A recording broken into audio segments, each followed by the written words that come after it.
નમસ્કાર, આપ જોઈ રહ્યા છો નેશન પ્લસ ન્યૂઝ. હું છું આપની સાથે હિતલ ભગત. સમગ્ર વિશ્વમાં આજે પ્રેમના પ્રતીક સમા વેલેન્ટાઇન ડે ઉજવાઈ રહ્યો છે. ત્યારે વડોદરાની મહારાજા સયાજીરાવ યુનિવર્સિટીની કોમર્સ ફેકલ્ટી ખાતે આ દિવસને બ્લેક ડે તરીકે મનાવવામાં આવ્યો હતો. 14મી ફેબ્રુઆરીને વિશ્વભરમાં વેલેન્ટાઇન ડે તરીકે ઉજવવામાં આવે છે, પરંતુ ભારતમાં વર્ષ 2019માં 14મી ફેબ્રુઆરીએ જમ્મુ કાશ્મીરના પુલવામા થયેલા આતંકી હુમલામાં 44 જવાનો શહીદ થયા હતા. ત્યારે વડોદરાની મહારાજા સયાજીરાવ યુનિવર્સિટીની કોમર્સ ફેકલ્ટી ખાતે બ્લેક ડે તરીકે મનાવવામાં આવ્યો હતો.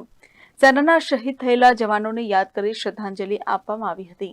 आज वैलेंटाइन डे है, बट हम लोग पुलवामा अटैक की वजह से ब्लैक डे मना रहे हैं, क्योंकि हम 2019 में 14 फरवरी को पुलवामा अटैक हुआ था, जिसमें हमारे 44 जवान शहीद हो गए थे. इस वजह से हम आज ब्लैक डे मना रहे हैं. યુવાઓએ આજે વેલેન્ટાઇન ડે નહીં ઉજવી બ્લેક વસ્ત્રો પરિધાન કરી પુલવામાના શહીદ જવાનોને યાદ કર્યા હતા.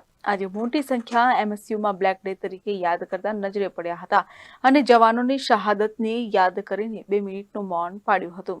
આજરોજ 14મી ફેબ્રુઆરીના રોજે ફેકલ્ટી ઓફ કોમર્સ દ્વારા એમએસ યુનિવર્સિટી ખાતે બ્લેક ડે ઉજવવામાં આવી રહ્યો છે. કારણ કે જોવા જઈએ તો કેટલાક લોકો તો વેલેન્ટાઇન ડે પણ ઉજવી રહ્યા છે. વેલેન્ટાઇન ડે એ આપણું કલ્ચર નથી. ભારતીય સંસ્કૃતિ પ્રમાણે જોવા જઈએ તો 14મી ફેબ્રુઆરી કોઈ ડે જ નથી આવતો. પરંતુ વર્ષ 2019માં જ્યારે પુલવામા અટેક થયું હતું, પુલવામા હુમલો થયો હતો જમ્મુ કાશ્મીરમાં, ત્યારે ભારત દેશના જે જવાનો હતા તે શહીદ થયા હતા અને દેશને એક આઘાત લાગ્યું હતું. સાથે સાથે એ જ જવાનો જે લોકો આપણી રક્ષા માટે સરહદ ઉપર 24 કલાક તૈનાત હોય છે, વરસાદ હોય છે, શિયાળો હોય છે કે ઉનાળો હોય છે, એ લોકો એ દિવસો જોયા વગર આપણી રક્ષા કરતા હોય અને આપણાને સલામત રાખતા હોય, તો આપણું પણ કર્તવ્ય છે કે એ લોકો સાથે આપણે રહીએ અને એ લોકોનું મનોબળને વધારીએ. તે માટે આજરોજ એમએસ યુનિવર્સિટી અને ફેકલ્ટી ઓફ કોમર્સના વિદ્યાર્થીઓ આજે બ્લેક ડે ઉજવી રહ્યા છે. વેલેન્ટાઇન ડેને અમે નકારીએ છીએ અને અન્ય યુવાનોને પણ સંદેશ આપવા માંગીએ છીએ કે જે લોકો આપણા સાથે જોડાયેલા છે, જે આપણી સંસ્કૃતિ છે, આપણે એ વિરાસતને સાચવીએ અને અન્ય કલ્ચરને આપણે ફોલો ના કરીએ. Report nation plus news Vadodara.